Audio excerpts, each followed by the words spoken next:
What if you were to listen to an internationally acclaimed, multi-award-winning illusionist, and he had something far more to say than, "Watch this trick"?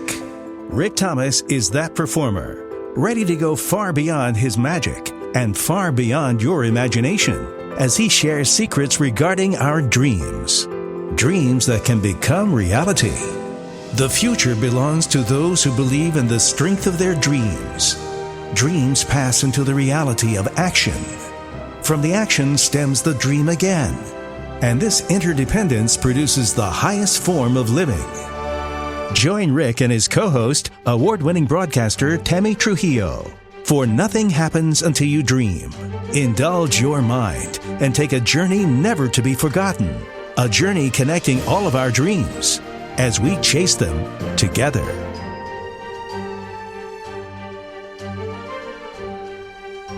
Well, Rick, all right, you have conquered the stage, you have written the book, you have been on television, you have toured the world, and now you actually, and I'm really proud of you, you are conquering radio. You conquered podcasting already, too, I should add that.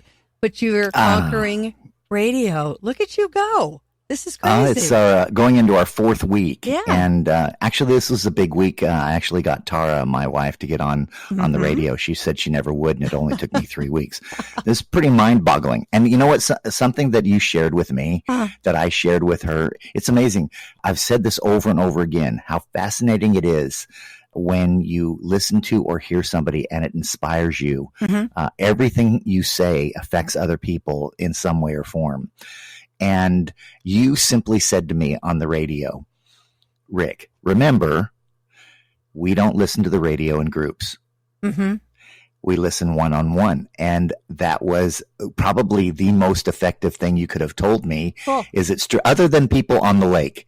If the people are sitting in a boat and the radio's on, everybody in the boat's listening, but many people are in their car driving alone or with somebody else. So it's a very personal thing. And so I turned to Tara right before we went on the air and said, "Tara, we don't talk on the radio as though people are in groups. Right. You talk on the radio one-on-one." And she goes, "Wow." So there you go. You know, it spreads and it spreads fast. But for me, it helped me. And I think it is indeed something that calmed her nerves. And I said, "Just talk to me. Don't talk to anybody else but me." That's it. That's one of the first lessons I teach. And it was the lesson that saved my life. My first night on the air, because the jock who was leaving, who was on before me, he had been in radio about 15 years, very storied person here in Southern California. And he turned me on to that before he left me sitting at the board in tears at 2 a.m. He turned me on to that. After about an hour of disaster, I started really playing into what he said, and it literally saved my life. But, you know, people don't understand that radio is that personal. And you know what? People say radio's not interactive. Oh, are they nuts? Radio's interactive. Have you ever you've listened to a show. You're driving in the truck, right? You're listening to a show. Yeah. And you're like going, "Yeah, that's right." Or, "Are you crazy?" That's right. Or, oh, absolutely. Yeah? And you know people are laughing their heads off or rolling. You got to keep your hands on the steering wheel. Do not laugh. And you know that when something's going on, somebody's saying, "That's a kick." Yeah. I just had a gentleman drive by, literally, and stop and say, "Hey, Rick Thomas, we're listening to you on the radio. Don't stop." So it's positive, it's out there, it's starting, and I shall continue to do my very best. Well, you've got to say what you were doing when the man drove by, because this harkens back to a previous chapter in the book, The Tiger Whisker. What were you doing? Well, everybody in Branson seems to know where Rick Thomas lives. I wonder why. I know that during the Halloween season, everybody stops at our house. One is we give full candy bars out. We don't give the little ones out. Ones. So everybody's, we got to go to Rick Thomas's house. That's the magician, Rick Thomas. Good job. But I was mowing my lawn. There you go. I was out there mowing my lawn, doing my thing, and exhausted, and I had to turn the mower off. And he's like, rolled his window down and said, "Rick Thomas, whatever you're doing on the radio on Saturdays, keep it going." He says, we listen to you now every Saturday. Okay, now for theater of the mind purposes, do we have a riding mower or do we have one that we push? Oh, it's push. Okay. Well, it's push that drives. There's a drive in it. But there's no way I can push. People can't push mowers anymore. Well, I don't think any human being has the strength anymore. I remember my dad. In fact, there's something very comical that I'm even going to bring up on the radio this week is everything's switching over, as you know, to electrical, especially in California. You've got the lawn mowers and the blowers and the weed eaters. Mm-hmm. And I have switched over to electric on the weed eater and the leaf blower because it's awesome to just take that weed eater and turn it on and it just start up, right? Yeah. You just put the battery in it. You're not having to kickstart it. But the one thing that I haven't gone to yet and embraced is the electric mower. So everything in the garden is electrical except for the mower. And again, it has to do with my dad because the electrical mowers now are batteries, right? Right. And I know you've got to remember this. My dad had an electric mower, but at that point, the electric mowers were plugged into an electrical cord. Right, so right. My dad had like a cord like 100 yards long, right? A leash on the mower. And I can't tell you how many times he mowed over the cord. Yes. And I remember that happening. The cord. Okay, so in my head, everybody's going, you're gonna get an electric mower? And I'm like, and all I think of is my dad running over the cord constantly. It just makes me crack up. I remember that. So I'm still pulling on that handle to get that started. And as far as the mower goes, sometimes, you know how it's that man thing where you just got to have that power and that strength behind the mower. I can't quite relate, but yeah, I get you. Okay, well, I'm just saying to you, everything else is kind of like, and then once you turn the mower on, it's like roar. Oh, it's like your Hemi engine. I get it now. Yeah, that's what it is. Car analogy, I can understand that. To me, it feels like it cuts the grass better. I know it's a bizarre thing, but anyway, there you go. Grass. But I am transitioning, and I'm loving the transition. I really like the electric weed eater. That's the coolest. Well, Christmas is coming. We're only about 4 or 5 months away, so you just may find your electric mower under the Christmas tree. You never know. And possibly with a whole bunch of cable, a whole bunch of cord. That would be wild. Well, Isn't that great times. Times. I'm literally just watching my dad swing that electric cable around to get it around the mower when I was growing up. It was hysterical. Well, you can still do that with a vacuum. I still have a vacuum with a cord. There you go. Right? Yeah. Now, why? Yeah, the vacuums need to put just the battery packs They have them, but I know. Still have the older-fashioned kind where I'm whipping the cord around and scaring the cats and doing all that stuff. If you were here in California, you cannot have your gas-powered leaf blower and I know. this, that, and we can't have them anymore. I know. They're illegal. I know. I'm fully aware. Yeah. But the hardest part about it's the same thing with the cars is when you're mowing your lawn with all electrical appliances, so to speak, you have to mentally figure out how you're going to mow and charge batteries at the same time. Because with a front yard and a backyard, the batteries run out. Okay. So halfway through my day because if I'm mowing the lawn with the power mower with fuel, it can actually get through all of my work before I have to fuel that tank up again. But with the batteries, they die on me, and I have to put another battery in and do something else. Oh my goodness! While it's charging. Strategic. And I have a lot of batteries, right? And you can't just afford batteries for everything and duplicate batteries it just gets over the top. So you literally have to say, okay, the weed eater has just died. Now I have to get the leaf blower and use that battery and blow leaves. Life is complicated. So I'm just telling you, this whole charging thing is bonkers. And that's the same problem with cars, Oh man, I got to charge this car. Where am I going to charge it? Now I've got to do something else and twiddle my thumbs while that gets charged. So these guys out there, more power to you, and no pun intended, for mowing your lawns and taking care of everything as far as gardens are concerned electrically. There you go. Well done. There you go. Tough deal, man. A neat little thumbnail into the life of Rick Thomas. Yeah. I love it. Oh my goodness. Well, congratulations on the show. I heard a little bit of it last week and it just sounded great.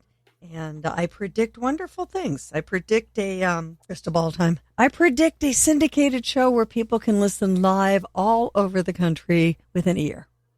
My prediction. There you go. Well, We'll see. Crossing our fingers. We'll see, Crossing our won't we? fingers. We will see. When I went in there, my first goal was to make sure that the studio was a success. Yep. And I've always said, if I can make the studio success on my behalf, my success will follow. Well, I think you're doing it. So congratulations. 3 weeks in and sounding like a pro. All right, cool. Well, we are on chapter 44 of your book, and this chapter has a very obvious title. Magic has been your life. Magic has been my life, meaning your life, which, I mean, we talk about magic with you. How old are we going back to? 17 professionally. I turned semi-pro at 13, but at 17. But the first trick, the first illusion, how old? 5. No, 7. 7. 5 or 6 as I was like intrigued. 7 years old, I know for a fact I started dabbling in the world of magic. And that was is that when you presented the first trick to your mom? I know that it was constant. There was a time in that's all I wanted for birthdays. That's all I wanted for Christmas. Everything was all about magic. And my parents were actually pretty furious with me. They couldn't understand it. They were tired of buying magic tricks for Rick, Can we do something else for you? And so one year I asked him for a surfboard. Oh. Growing up in Long Beach, California. Well, so I get my surfboard. And I take the family out surfing, and I'm not very good at it yet. And my family's out in the water, and I lose the board. I didn't have a leash on it at the time. I was learning. I didn't know all about leashes and all this kind of stuff. Oh, dear. And my board hit my sister in the head coming in off a wave. Wait. Which sister? Tamara. Oh, not again. The one I competed with in dancing. So. Oh, no, the one isn't she the one you made disappear? Disappear. Right. Oh, that poor child. Yeah. So you can imagine at that point, it's one of those things. What is that? What is the movie where it says, I want a BB gun or I want a BB rifle? Oh, my gosh. No, you'll shoot your eye out. Well, I said, okay, no magic this year. Give me a surfboard. Oh, wow. But you know how weird if you're not going to knock yourself out, you'll knock somebody else out as well. And there's so many times I smashed myself up on the water's edge that we always went surfing about 6 a.m. in the morning. The water was glass and it's just beautiful. But those waves sometimes were just crashing too close to shore. And I took one and I literally laid on the sand probably for an hour. Oh my gosh. I couldn't move. I was just sitting there. It's like the guys are with me. I said, just don't touch me. I'm fine. I'm going to just lay here. I'll be fine someday eventually. My brother was a surfer. I know. My brother was surfing the same waters you were, not quite at the same time, but Long Beach and Seal Beach, Huntington Beach, right. Yeah, Huntington Beach. They were the places then, and it was a neat culture. But you know how weird it is for a child at the age of 5 or 6 to say, I want to get into whatever the thing is they get into and actually make it their life. It doesn't happen. Kids are like, one day they're doing this, next day they're doing that, then they're doing this, and I don't want to do that anymore. Right. Oh my gosh, no. Every one of the friends that I know attempted to try to do a magic trick as they were growing up. We all do. It's fascinating, but I was the only one who just didn't grow up. Everybody else grew up. They got real lives, and Rick Thomas just continued to play as a child the rest of his life. Last night I had a gentleman literally say to me, how long have you been doing this? and the bizarre part about it is my life. It is who I am. I've been doing it professionally for 45 years. And I say to myself, it is who I am. It's always what I've been. I'm an illusionist. I'm not some guy who went on the internet and watched videos and decided to become a magician or do magic as life moved on. It was embedded in me as a child. My grandmother would take us to Disneyland. As children, I can remember literally every year we were at Disneyland, and as a young child, I lived fantasy. I believed in fantasy, and to this day, I still do. So for me personally, that was my career, and you can call it a career if you want, but it is who I am. Well, I think it's a career. Well, even now I wonder. I think the hardest part is, I think part of this chapter is, we all have a life, and we all have a career that we've embraced. We all have something that makes us who we are. And I'm going to talk about plans B, C, and D in your life, because you've got these goals and plans. But when your A game starts falling apart, Yes. What do you do? Yes. And for me, it's difficult. Tara came into my world of magic. She wanted to be in the magic show, but it was her dreams to dance. It was her dreams to be part of something that was a production. My magic fit that dream, but she never dreamed on presenting or performing magic. It was just part of what she was drawn into, and it kind of fell in place for her. For me personally, it is who I am. And I wonder, I say this because I know there are people out there that have something that it makes them who they are. Oh, yeah. And without my magic, without me guiding and directing and creating and telling everybody on stage what to do and what to be part of and where to stand, I don't know who I am. I get that. It is me. Yeah. It's me. And so if the magic is lost, I don't know who Rick Thomas is. In radio, you say that you're without call letters because you're Joe Smith from KXYZ. That becomes your name. Okay. It's one big, long, gigantic word. Yes. And I was without call letters for about 6 weeks was the longest in my entire career. And I was lost. I was like, who is Tammy Trujillo? There's no XYZ behind it. Oh my goodness. It's like being, it's like a balloon that's just floating through the air. I don't know how my friends who had marvelous careers in radio and now don't, I'm not sure how what word do I want? You lose your identity. Yeah. And that's what it is. And that's what my magic is. And, everybody says, when are you going to retire? When are you going to do this? I know that there's a retirement. I know it's out there. I know, and we all don't want it. Life creeps up on all of us. I want to tell the young generation who are starting to push me to the side, there's going to come a time where people are not going to care about you anymore. It's true. And you never think it's going to happen to you, but all of a sudden, I know it is called the inevitable, but you know what? At the same time, I'm just a little older than you.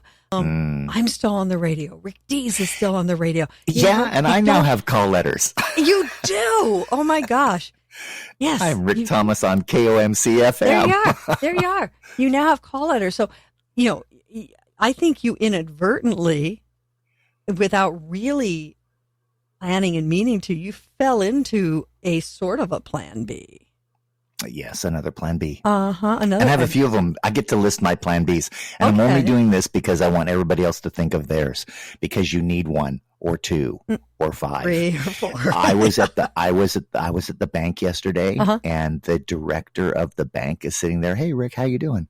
Great. And and I'm thinking directors of the bank, they've got their act together. They are sitting pretty in a nice position. Big got deal, a great people. desk. Yeah. And she actually got up and walked over to the area where they send the little air tubes to the cars and back and forth. Oh, wait, they still have those there? Yeah, they in Branson, we've got them. Yeah, they've got one. Those are cool. So she leans out to somebody and says, "Hi, it's good to see you. I got to call you." We're Branson. We only have 10,000 people who are in town who basically all know each other. And I like that. And she says, "So what are you doing?" She goes, "Well, on my days off, I'm Ubering and I'm delivering food to people." And this is the bank director, right? Oh my goodness. And I'm thinking to myself, you see, it doesn't matter who you are. Those plan Bs and Cs need to be in place for us to survive this world that we live in. Yeah. And it was just another reminder to me that my magic's important, but I need to also, just in case, have something to fall back on. I think we maybe learned that lesson a little more than we ever learned it in what we talked about in the last chapter. When the pandemic, yes, because all of a sudden a lot of people couldn't go to their regular jobs. Their regular jobs weren't up and running. Maybe they never came back. Yeah, it's so difficult. It was a really hard chapter for me to talk about because everybody had the same story. I know that everybody had the same. That everybody's life fell apart in different ways, but the story was the same. It was. Our lives were shut down. Yeah. There were no shows. The only thing that continued was, you had people in the healthcare industry. Theirs boomed. You had people who were giving out the shots. The whole scenario. There were segments of our community that just actually prospered from that scenario. Yeah. But for the rest of us, it was gone. It was shut down. And that's everybody. And the only reason that we spoke about it last week again, and I told you I didn't want to, it's something that we just don't want to chat about too much, and kind of like, it really did take a lot for all of us to turn around and come back and get our act together again. Yeah. A lot of people are still trying to pull it back together. There are more people still working at home than you know at this very moment. I was watching the news. I wasn't watching TikTok at that particular moment. I'm watching real news, right? Thank you. And the news said there's way too many people still just working at home. And I think it's the way they put it was, home is great, but the distractions of home has slowed us down as a working community.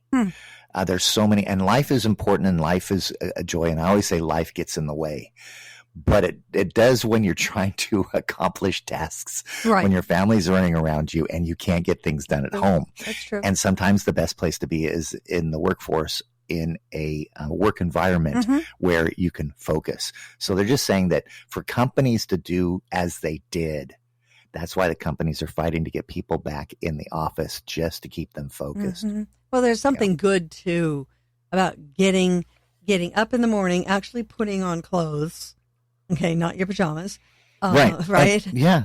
Putting on makeup, if you wear makeup, or shaving if you're a guy, if you shave, getting in the vehicle, screaming at the traffic, getting to an office, chatting with your friends, as opposed to it just being like this fishbowl at home where you just never leave it. There's something to be said for both. There really is. Oh, it is, absolutely. And I have both in my life. I get a chance to go out and do the show. And Tara's mother just flew in last night from Australia. And oh, wow. She is a stickler. Every time she walks past the office, she goes, only thing she always says is, really? Oh, my goodness. Really? Because I'm always working in the office. I'm always creating something, designing something. I just finished a new promotional ad that needs to go out on Google today. The moment you and I finish this, I'm like halfway through it. I paused it and went, I got to do a podcast. And then I stopped the ad. And no, the podcast is awesome, but it's, when you're working on the project and I've got a window open on the web to create this ad, it's like, anyway, I am thrilled. And Tammy, again, thank you with your wisdom, your thoughts, your direction on my ventures in life. Right now I'm a little kid in a big candy store and not quite knowing everything I'm supposed to be doing, but I'm working on it. Oh, I think you're doing really great. I love turning people on to radio because I'm so sick of people saying radio is dead. No, it's not. We're just trying. We need to morph it and make it fit today better. And you're doing it. I work at doing it. And I don't want radio to disappear because radio is super special. I mean, it's been my life since I was 19. So I get that. And I don't know if it disappeared from my life. I would kind of be floundering for a while if it ever totally disappears, which I don't plan to have that happen. Thank you. But podcasts are part of it. Oh gosh, yes. Disappearing. Yes. People now online in so many ways doing their own chats, their own. Yeah. That's the news. So when you're talking about actual news or actual radio disappearing, I know exactly what you're talking about because everybody who has a microphone, which is everybody now. But everybody has a platform, and everybody has a way to communicate to the world. And if someone's going to listen to them, they're going to keep talking. But as a podcast instructor, which I do teach it at several colleges, if you want your podcast to really be listened to, you need to learn how to be a podcaster. Not to make it very scientific and take the fun out of it. That's not it. But to create a polished show. It's the difference between somebody who can, do a few sleight of hand card tricks, performing at the elementary school carnival down the street, and somebody who actually takes their magic to a larger stage with an audience that's intent on what they're doing. And if you want to be successful, really, and I don't mean successful like you, that's stratosphere. But I'm talking about have a successful magic career. You've got to at least up it to being able to take it to a larger stage. And that if there's going to be a way podcast falters, it's and please, people, don't yell at me. Nobody who has a little podcast they do from their back room, don't yell at me. But for podcasting to really be what we call the new broadcasting, because that's been the phrase since podcasting came in. Podcasting is the new broadcasting. We've got to go more pro-fi than a lot of people are, because the directories are full of people who got a little mic, went in the corner, said, here's what I want to talk about, blah, blah, blah, blah, blah, for 5 episodes and disappeared, and they still clutter up the directories.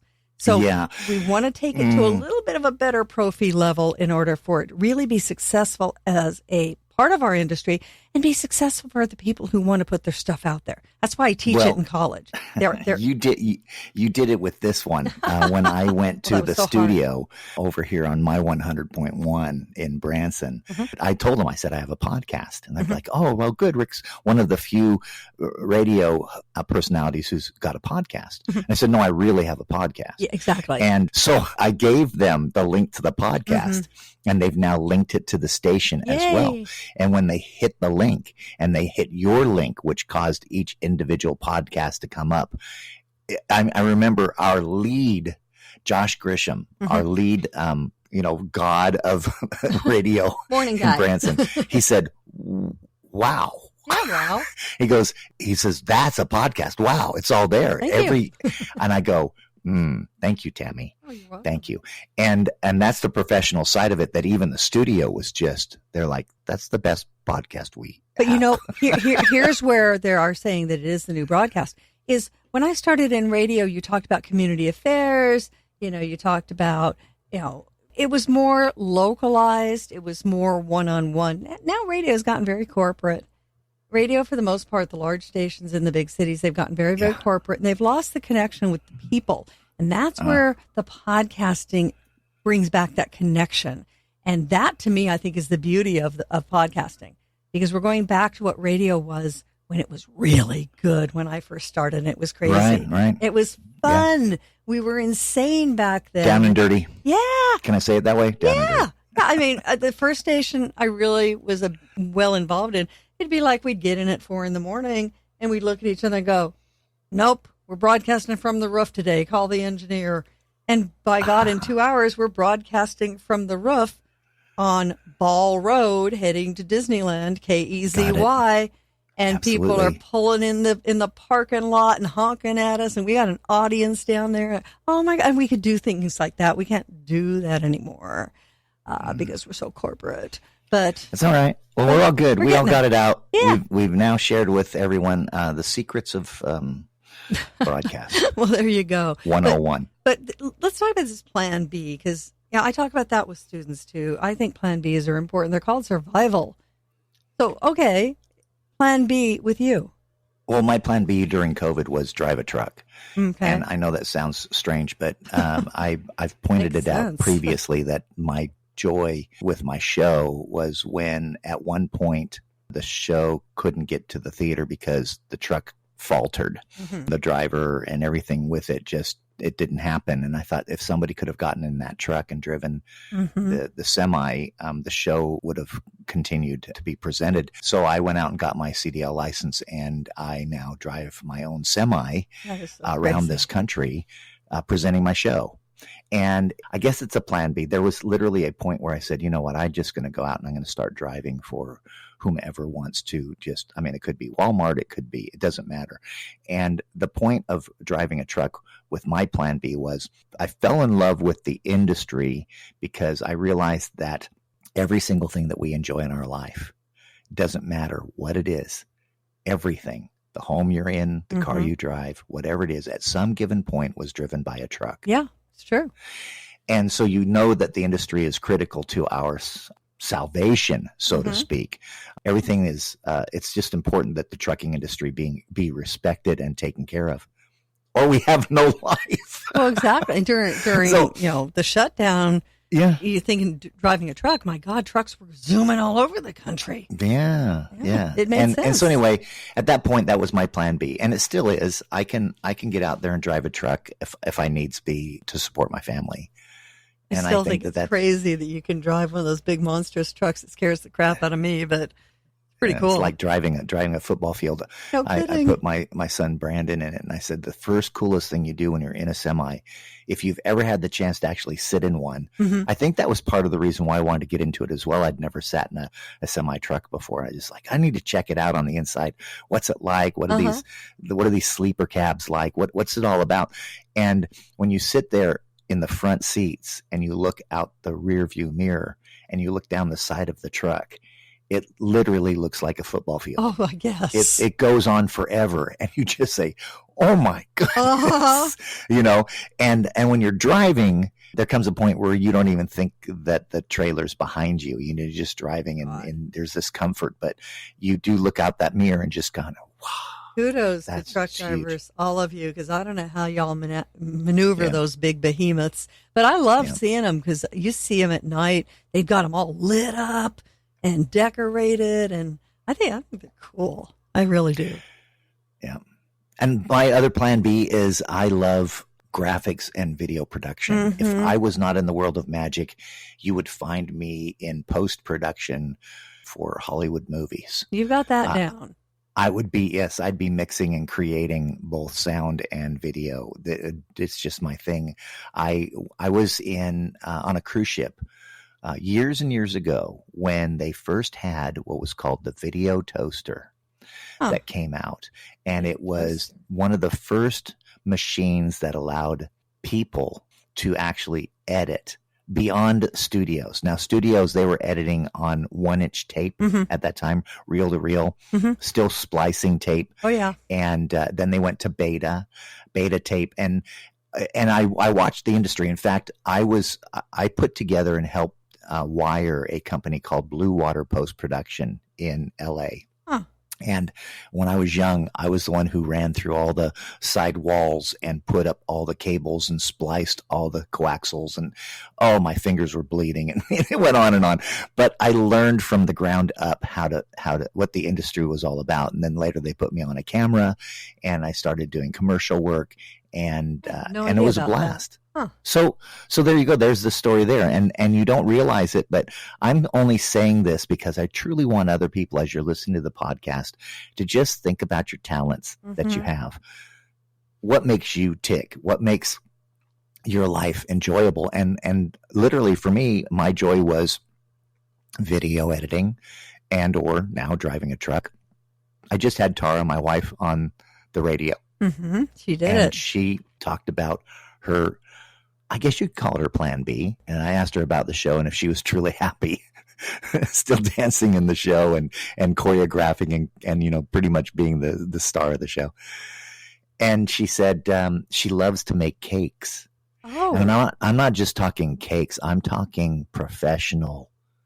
Wow. Fancy, decorated. Fancy. Wow. You can go on television and compete. Yeah, kind you of can. Cakes. Cake Wars. And and she's actually thinking about going on Cake Wars. Oh, and do it. I'm saying this because out of nowhere. Now, I can tell you my home is filled with flour everywhere, and the kitchen, when she's making a cake, I am out of there. I'm as far away as she can go because Really? she literally takes over the entire kitchen, and it goes ballistic. Oh, my gosh. But all of a sudden, I look at it and say, how did she pull off something that is beyond the basics? Yes, you can see. You can even go to the store and buy the basic cakes that are beautiful, that are bought in the stores, and they've got great people in there doing the icings and all this kind of stuff. But when Tara finishes a cake, I'm like, wow, where did that come from? Work of art. Wow. Where did you know that this was you? And she goes, I don't know. I just like to make cakes. Just got drawn to it and then started I say, messing around. Can you make money at it? And the answer, Rick, is yes, you can. Yes. Wow. And so there's her plan B, and she finds great joy in it. And we get packages delivered every day at the house that has to do with her cake making. I just roll my eyes because it's constant. She's always getting something new to put on cakes. But, now you know how your it makes her mom happy. felt. I know. Now you know how your mom felt with Rick coming in. Look at this trick. Look at this trick. Mom's going, not another trick. Oh, God, go away. No, but look what it fostered because your mom paid attention to your illusions and you got better at them.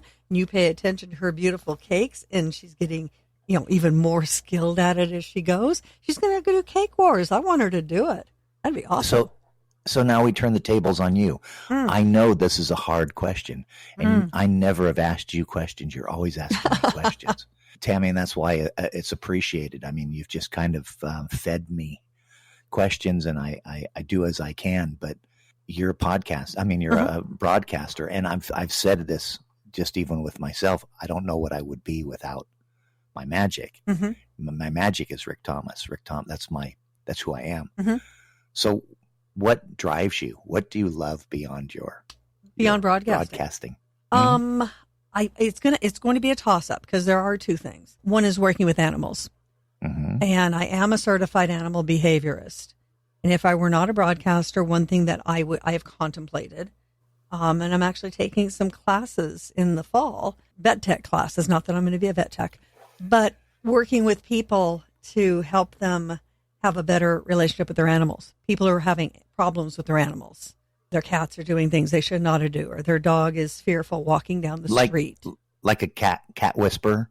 Probably so. I'm not laughing at it because they're out there. A pet whisperer. There are people out there that are literally that literally are taming the wild beast. So that would be one. Is that where you fit in? Okay. That would be one, because I am the go-to person within my group of friends and acquaintances.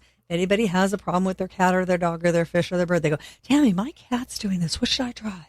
I mean, literally, it happens constantly. So fish? Wait a minute. Fish? Yeah. Okay, I know birds. What's a fish going to do? Jump out of the water and bite you on the nose? Oh, no, but they might just, not be swimming through the water enough. They're kind of hiding under rocks because they're depressed about something.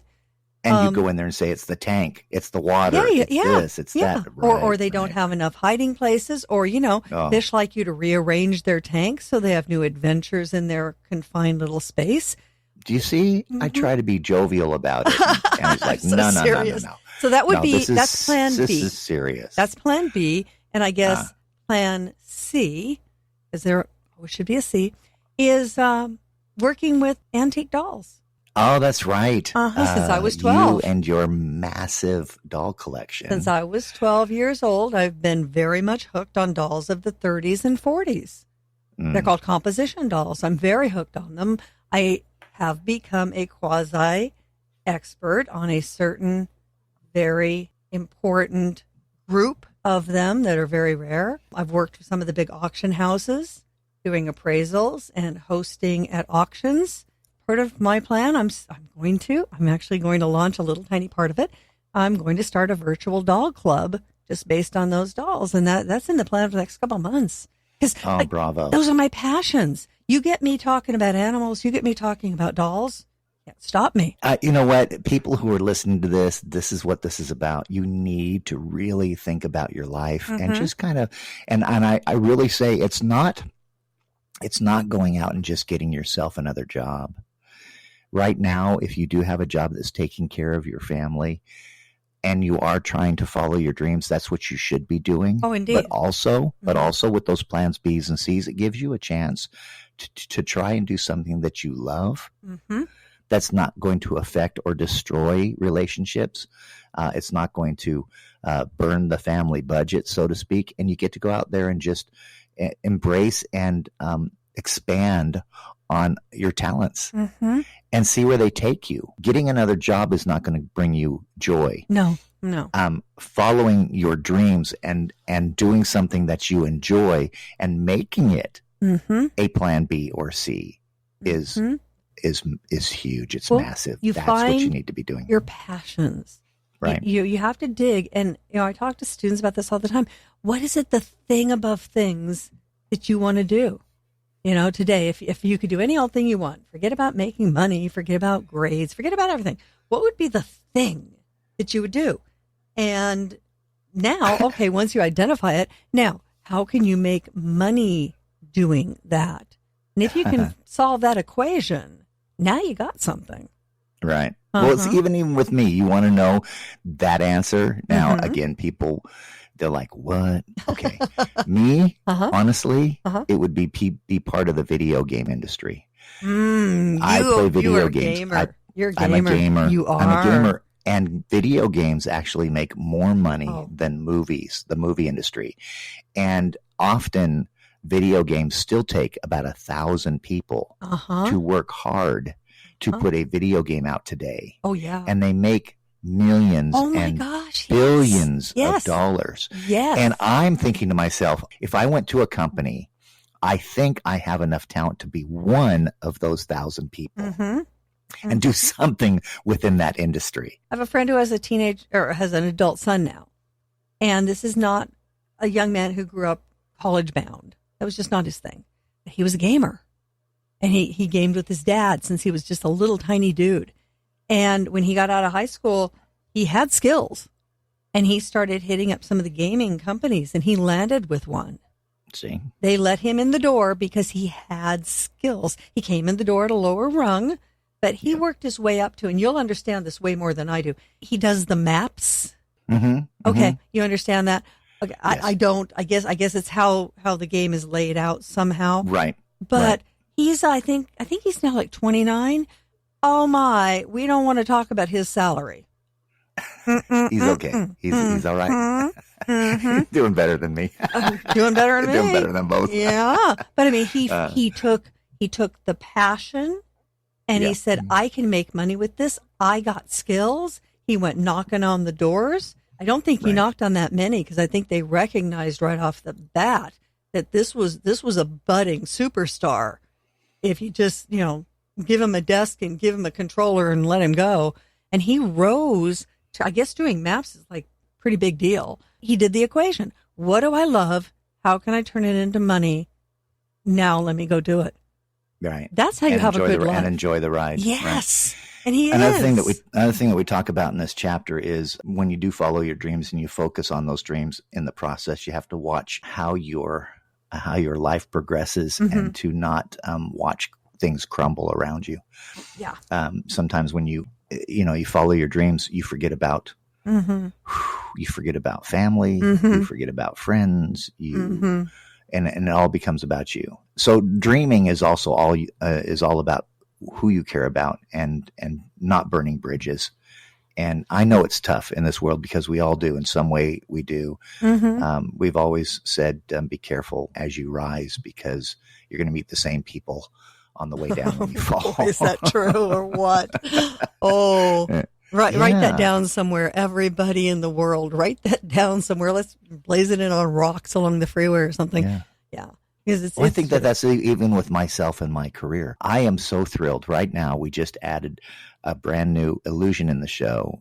I just put out a newsletter. And by the way, I'll throw this out as well. If people go online to rickthomas.com Mhm. and go to the bottom right corner and it says connect, once again, it's rickthomas.com, and go to connect on the right corner.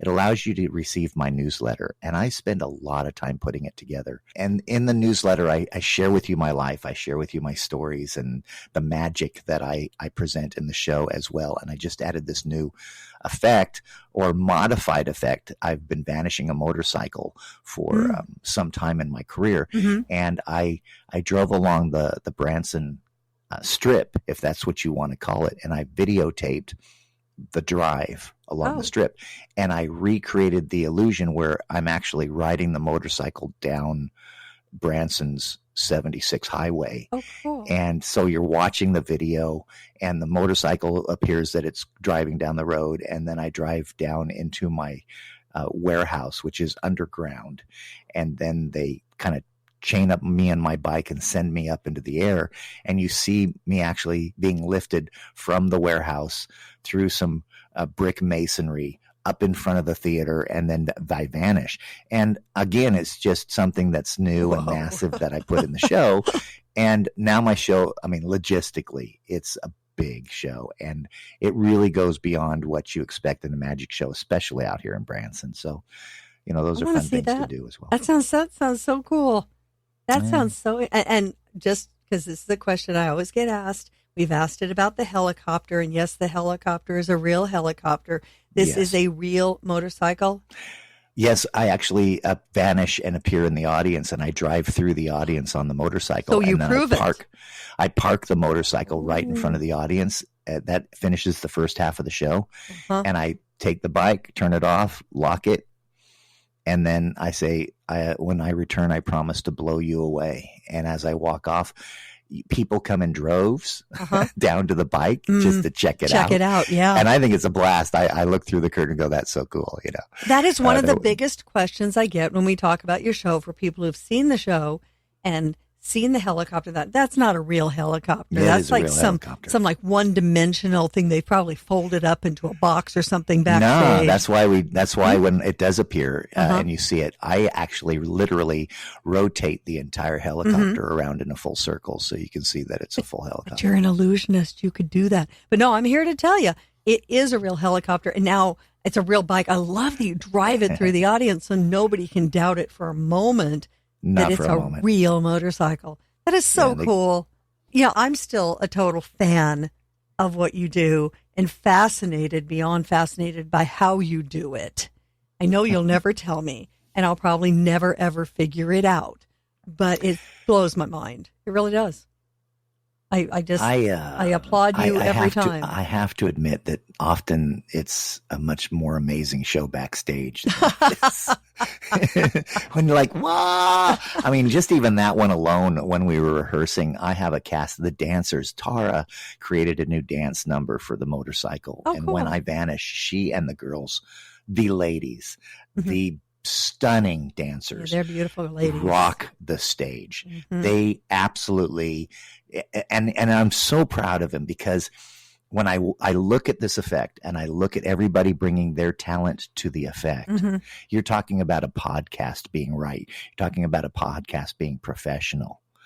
And I step back and say, everybody who has massive talent took their talent and put it into this effect. And when I step back and I watch it, I say, that is rock solid. That is professional. That is, as I would put it, that's Vegas, baby. Well, you gotta shoot for the highest level in everything you do. Yeah. No matter whether you're in Vegas or you're not in Vegas. It doesn't matter. No, it doesn't matter a bit. No. And I think that's just kind of fun here in Branson because I do really have the finest dancers you can imagine. I think people, it just kind of washes right past them like, okay. They did not expect, absolutely did not expect. And I still have people, even though I've told them in the show that the show was in Vegas for many, many, many years. They'll come after the show and they'll say, wow, this was as good as Las Vegas. Gee, I wonder why. And I'm like, you guys, what world are you on? Yes, of course it's Las Vegas. That's because I came from Vegas. But it's so funny. I mean, wow, this is as good as Las Vegas. But we should all thank you so much. That. We should all think about always being in Vegas. And I don't mean literally being in Las Vegas. It's really hot there now. So maybe not be in Vegas, but bring your A game no matter where you are. I tell that to students. They say, well, I'm starting in, XYZ, Montana, and they have one whole stoplight in the town. So I guess I don't have to be very good. No, you have to be 10 times better than that town. Wow them. Wow them. No matter what you do, wow them. And I just pointed out, and this is actually, I'm actually looking at the Tiger Whisker book. And it's fascinating how you and I chat, and it's so in line with what I'm looking at. I wrote here, and I was talking about the motorcycle, right? And how amazing it is because we all joined forces. I literally wrote, if we join forces and dedicate ourselves to a project and all of us work for the greater good for all of us, do we have a better chance of succeeding? Question. And the answer is 100% yes. You better believe it. So during these troubling times, as they still are, don't be afraid to ask for help. Don't be afraid to reach out to friends, family, and colleagues and put your best foot forward with their help. Yeah, combine the talents. They may be able to do something you can't do, but together. Oh, and here's the big word. Couple words. This is the hardest part, my friends. This is the hardest part. Humble yourself. Yeah. It's tough because we try to build all this confidence and bravado. Humble yourself. No, it's okay to say you don't know. Yeah, it's all about me. It's all about me. So there you go. And and I think that's a good plug as well. Just make sure that as you do this, the hardest part is making sure that when we work together that you're going to find that other people have good ideas as well. Yep. And can make yours even better. But Rick, when we talk about plan A, plan B, plan C, plan D, I think there has to be a plan F for financial. Oh, well done. What a good transition. I'm ready. During the pandemic, I began another project, and part of it was just at that point assessing how I was going to take care of my family. There were a couple gentlemen who came to my show and asked me what did I know about gold and silver. And I said, not much other than I guess I should have some. Yeah, it's cool And stuff. they said, well, we have diversified our portfolios. We've protected our families. We've invested in gold and silver as part of what we have, and we're sharing that with the world. And at that point, because I had time, I then began to study a little bit about gold and silver and how important it is to have some. If you don't hold it, you don't own it. And I know that people are thrilled with their bank accounts and the U.S. dollar, or whoever's listening to this, the money that you're holding on to. But if you're holding on to paper money, it's just paper that's printed. It really doesn't have worth. If it's in the bank, as we all know, or at least I do, I run my business through the bank. And every day I am so frightened because my bank account is just a whole bunch of zeros and ones. Yeah. Yeah. My money is in the bank account, and there are numbers there that show I have money in my account, but is it really there? Well, it's What not is sitting money? in a What is safe. money? No. Right. What is no. money? What is money? It's just a few numbers Digits. that you see on a website that tell you this is what you have. That is so freaky. Or you should have. I think we all think there's some little box in the back room that says Tammy's money. It's all in that little box, and no, it's not. It's not. No. And I think that was part of. It was a wake up call for me. Do something. And I can tell you, over the past few years, Tara and I decided heavily to begin investing in real assets, tangible assets, and that's gold and silver. And so, that being the case, I joined forces with others who understand that industry and learned everything that I could about it. And now, personally, myself, I am, I think, pretty well versed in it. I'm comfortable. Tara and I can go across the world and look at money. And I say money, meaning real, tangible assets, precious metals, and know what they're worth. And know if we're getting ripped off or not. So many people are worried, well, here's a brick of silver. What is it really worth? Am I being ripped off? How do I know that I can not only buy it, but I can also turn around and sell it? And who do I sell it to, right? The bank's not going to accept a brick of silver. No, right? Not really. I can't imagine that. Here's the secret, and I repeat it to you, as I've said so often, for those that know my verbiage regarding gold and silver. The biggest collectors of gold and silver right now are the wealthy, banks, and countries. And I just said banks. The banks are investing in real tangible assets. They know exactly what to do with your gold and silver. They just don't want to tell you. And I'm telling that to you from my own personal gut, my feelings. I see it. I see what's going on. And when you see what people are doing, sometimes when this is going on, especially with the economy that we're dealing with, you've got to do something beyond these zeros and ones that you find in your bank account. And so for me, we've now looked back on what we collect and what we have. I'm not sitting on a massive pile of gold and just counting my gold every day, right? You see the picture of somebody sitting on this, usually a big pile of gold, and they're just counting. No, cool, but it's nice to know that I've diversified enough that at least I have something in the bank, something in stocks. And if you want to play with Bitcoin, so to speak, that's something you can do as well. But I also have tangible gold and silver as well. So it's a good part of our life. And that was a plan F. Plan F for finance. It's really not as complicated as it might sound like it is right now. Anytime you tackle something new, it sounds complex until you break it down. Rick is really good at breaking this down for you. And you can go to mansionofdreams.net/wealth. Little form you fill out, really take you 30 seconds at best. And Rick will phone you up here at some point and explain it to you. And we'll chat. Yeah. You can also always chat at the show. I have people literally come up at the end of the show and just say, so what's this thing about gold and silver? And my I said, goodness. you know what? Here's a quick answer. Get some. That's the whole story. Get some. Just get some. Like where? Like what? Like how? Yeah. That's the question. And yeah, and so those are things that I'd love to share, Yep. and I'd love to share it as well. So 2 things. Yes, you can check that out. Check out the mansionofdreams.net/wealth. Mm-hmm. And also, I plead with you this particular chat. Go online to rickthomas.com and join my newsletter and check out the newsletter. I think you'll be pleased with what I send out to everybody each month. This month, of course, was the month of July, and I sent out a massive newsletter just thanking every person I possibly can for the freedoms that I enjoy. Mm-hmm. And then, of course, let them know that there's now a new massive show at the Mickey Gilly Grand Shanghai Theater here in Branson.